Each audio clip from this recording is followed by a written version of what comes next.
दोस्तों आज की ग्राउंड रिपोर्ट में आप देखेंगे कि कैसे एक गाड़ी मालिक फाइनेंस कंपनी के खिलाफ 15 साल से केस लड़ रहा है और अभी तक उसे इंसाफ की दरकार है। ऐसा क्या हुआ कि केस 15 साल तक चला और ऐसा क्या हुआ कि फैसला हक में आने के बाद भी जीत पूरी तरह से नसीब नहीं हुई। अगर आप ट्रांसपोर्ट के काम में हैं तो आपके लिए वीडियो देखना बेहद जरूरी है। तो आइए देखते हैं आज की यह खास ग्राउंड रिपोर्ट एक छोटे से कमर्शियल के बाद। ट्रांसपोर्ट टीवी की नई पेशकश है ट्रांसपोर्ट मॉल, जो कि गाड़ियों का बीमा करवाने के लिए सबसे सही जगह है। तो बीमा के लिए व्हाट्सएप करें गाड़ियों के नंबर 90 831 90 831 पर।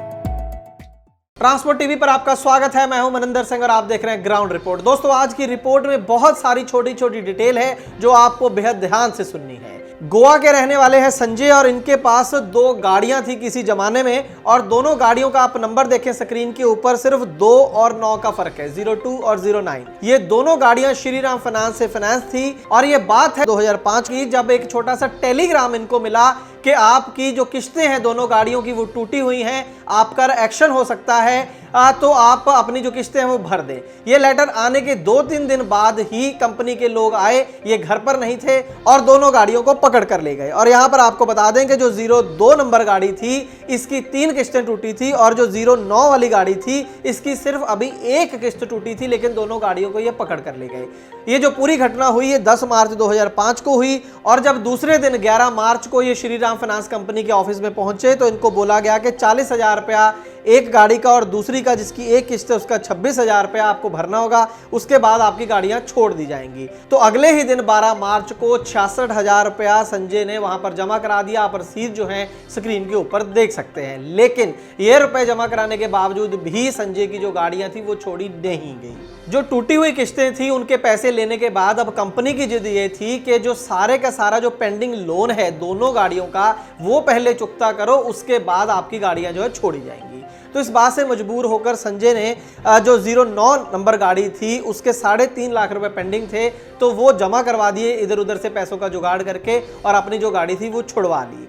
लेकिन जो गाड़ी छुड़वाई 09 की उसका भी संजय को ये गुस्सा था कि कंपनी ने जो गलती उनके साथ की वो ये थी कि 3 किस्तें टूटने से पहले कोई भी कंपनी गाड़ी आपकी पकड़ नहीं सकती है क्योंकि आप तब तक डिफॉल्टर नहीं है। लेकिन बावजूद इसके इस कंपनी ने ये गाड़ी पकड़ी तो संजय ने इस कंपनी को कोर्ट में घसीटा और कोर्ट ने काफी जल्दी फैसला भी दिया।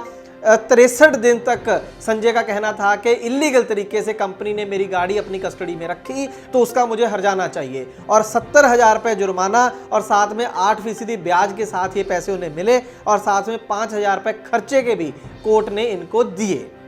लेकिन ये थी कहानी सिर्फ एक गाड़ी की 09 नंबर की। लेकिन इसके बाद लंबी लड़ाई शुरू हुई। जो दूसरी गाड़ी थी 02, इस गाड़ी की जो थी पेमेंट संजय जो बाकी का लोन था वो चुकता नहीं कर पा रहे थे एकदम से सारा इकट्ठा, इसलिए उन्होंने नहीं दिया और कंपनी ने भी इस गाड़ी को छोड़ा नहीं। लेकिन संजय ने ये डिसाइड किया कि इस मुद्दे को भी वो कोर्ट के अंदर लेके जाएंगे और कंपनी को कंज्यूमर कोर्ट के अंदर घसीटेंगे, क्योंकि संजय का यह मानना था कि हाँ ठीक है कि 3 जो किस्तें थी वो टूटी, लेकिन जैसे ही कंपनी ने कहा उन्होंने तीनों की पेमेंट कर दी थी अगले ही दिन, तो उसके बाद जो है कंपनी उन्हें मजबूर नहीं कर सकती थी कि सारे का सारा लोन चुकता करो, इसलिए उनको गाड़ी उनकी छोड़ी जानी चाहिए थी, लेकिन कंपनी ने नहीं छोड़ी, इसलिए ये कंज्यूमर कोर्ट पहुंच गए। तो सबसे पहले डिस्ट्रिक्ट लेवल पर जो कंज्यूमर कोर्ट होती है वहां पर जाना पड़ता है, वहां पर केस किया। 21 सितंबर 2005 को वहां पर केस फाइल किया गया और जानते हैं कि उसका फैसला कब आया? 28 सितंबर 2014 को। पूरे 9 साल बाद डिस्ट्रिक्ट कंज्यूमर फोरम ने अपना जो फैसला सुनाया। आप देखिए कहते हैं कि justice delayed is justice denied, यानी कि जो इंसाफ में इतनी ज़्यादा देर हो जाए वो इंसाफ ना मिलने के बराबर ही होता है। लेकिन 9 साल का जो इंतज़ार था वो इनको मीठा इसलिए लगा कि जो फैसला था वो इनके हक में आया। कंज्यूमर कोर्ट ने यह कहा कि हालांकि उस समय जब ये पूरी घटना हुई उस समय इस गाड़ी की कीमत 5 लाख के करीब रही होगी, लेकिन आज की डेट में इस गाड़ी की कीमत 15 लाख के करीब है, तो 15 लाख रुपया श्रीराम फाइनेंस कंपनी को देना होगा, साथ में 9% ब्याज भी देना होगा। आज की डेट से जब वो फैसला कर दिया उस डेट से जब तक वो पेमेंट करेंगे तो 9% का पर एनम के हिसाब से ब्याज भी लगेगा और साथ में 10,000 रुपये और मिलेगा जो इनका खर्चा आया है। तो ये एक बहुत अच्छा फैसला संजय के हक में आया, चाहे 9 साल बाद आया तो संजय इस बात को लेकर खुश थे। लेकिन जो फाइनेंस कंपनी थी वो बिल्कुल भी खुश नहीं थी। उन्होंने डिसाइड किया कि वो इसको चैलेंज करेंगे और डिस्ट्रिक्ट फोरम ने जो फैसला सुनाया था उसको चैलेंज किया स्टेट फोरम के अंदर कंपनी ने। उनका कहना था कि वो फैसला गलत है। क्यों फैसला गलत है? उन्होंने वहां पर एक कानूनी नुक्ता ढूंढा। जो बाकी सारी चीज थी कि गाड़ी पकड़ी, पैसे जमा करवा दिए, उस बात पर कुछ नहीं बोली कंपनी, लेकिन कंपनी ने एक बहुत ही बारीक कानूनी नुक्ता निकाला कानून के अंदर से और कहा कि ये जो फैसला है डिस्ट्रिक्ट कंज्यूमर फोरम का उसको रद्द कर देना चाहिए। और ऐसा ही हुआ। जो स्टेट फोरम थी उन्होंने जो भी मुआवजा मिलना था संजय को उसको रद्द कर दिया, पूरी जजमेंट उसको रद्द कर दी और उल्टा 10,000 रुपया कॉस्ट डाल दी संजय के ऊपर, यानी कि एक तरीके से जुर्माना लग गया संजय को 10,000 रुपए का। ये सब हुआ इतने साल बीत जाने के बाद। अब मैं आपको बताऊंगा कि वो कौन सा मुद्दा था, कौन सी वो कानूनी पेचीदगी थी जिसका श्रीराम कंपनी ने सहारा लिया और ये जो पूरा पिछला जजमेंट थी डिस्ट्रिक्ट फोरम की उसको रद्द करवा दिया। स्टेट फोरम ने एग्जैक्टली क्या कहा अपनी जजमेंट में, मैं आपको फटाफट सुना देता हूं, आपके शायद ये बात कभी काम आ जाए। The complaint could have been entertained by the lower district forum only in case the complainant was a consumer within the meaning of section 21D2 of the CP Act 1986 and not otherwise.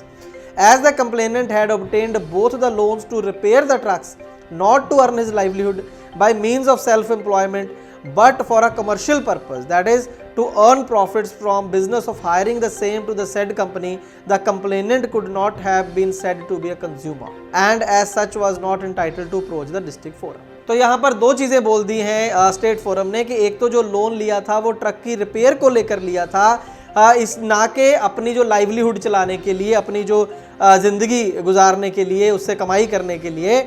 और दूसरी बात, उन्होंने इस गाड़ी को किराए पर दिया कमर्शियल पर्पस के लिए, पैसे कमाने के लिए, प्रॉफिट कमाने के लिए।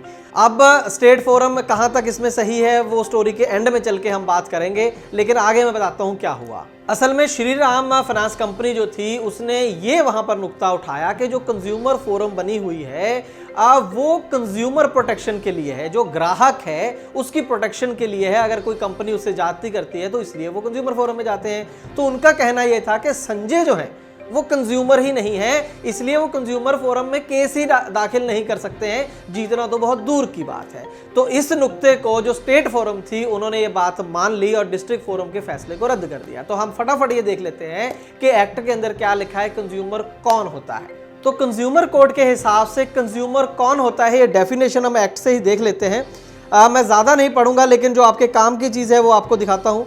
यहाँ पर लिखा है कि consumer does not include a person who obtains such goods for resale और फॉर एनी कमर्शियल पर्पज, यानी कि वो व्यक्ति कंज्यूमर नहीं है जो कोई भी सामान रीसेल करने के लिए खरीदता है या फिर कमर्शियल पर्पस के लिए खरीदता है। जैसे कि एक दुकानदार है, वो डीलर से सामान लेता है आगे बेचने के लिए, तो वो जो डीलर है वो कंज्यूमर नहीं माना जाएगा उसको। ये बात तो समझ में आती है। लेकिन साथ में जो कमर्शियल पर्पस लिखा है इसका क्या मायने हैं, इसको भी एक्सप्लेन किया गया है। आगे लिखा है for the purpose of sub clause 1 commercial purpose does not include used by a consumer of goods bought and used by him exclusively for the purpose of earning his livelihood by means of self employment। यानी कि जो व्यक्ति है अगर वो उस जो माल उसने जो भी सामान खरीदा है उसका इस्तेमाल खुद करता है और अपनी लाइवलीहुड यानी कि अपना जो जिंदगी चलाने के लिए, अपनी कमाई करने के लिए करता है, तो उसको कंज्यूमर माना जाएगा। तो फिर क्यों इस केस के अंदर ये कह रही है फोरम कि संजय जो है वो कंज्यूमर ही नहीं है। तो असल में हुआ क्या था कि जो संजय का ट्रक है वो खुद चलाते थे एक ट्रक और एक उनके पिताजी चलाते थे। और संजय का कहना है कि गोवा के अंदर ज़्यादा माइनिंग का काम है, और मैग्नीशियम और जो है कच्चा माल जो है निकलता है खानों से, उसकी ट्रांसपोर्टेशन का वहाँ पर ज़्यादातर काम है और बड़े बड़े कॉन्ट्रैक्टर होते हैं, तो उनके साथ ही गाड़ियों को अटैच करना पड़ता है और गाड़ियाँ चलती हैं। अब ये जो उस कंपनी से माल लेते थे और ट्रांसपोर्टेशन का काम लेते थे, उस वजह से श्रीराम कंपनी ने ये कहा कि ये कंज्यूमर नहीं है, ये डेफिनेशन की वायलेशन है। जो एक्ट के अंदर कंज्यूमर की डेफिनेशन लिखी है उसकी ये वायलेशन है। संजय कंज्यूमर ही नहीं है, इसलिए यहाँ पर केस ही फाइल नहीं कर सकते हैं। तो ये हुआ इस केस के अंदर। लेकिन इसके बाद संजय जो है वो नेशनल फोरम में जाते हैं जो स्टेट फोरम से ऊपर है। नेशनल फोरम स्टेट फोरम और डिस्ट्रिक्ट दोनों की जो जजमेंट होती है उसको साइड पे कर देती है और दोबारा से संजय को बोलती है कि आप डिस्ट्रिक्ट फोरम में जाओ जहां से आपने पहले केस जीता था, और उनको बोलती है डिस्ट्रिक्ट फोरम को ये अच्छे से पढ़ के बताओ, चेक करके बताओ कि क्या संजय कंज्यूमर हैं या नहीं है।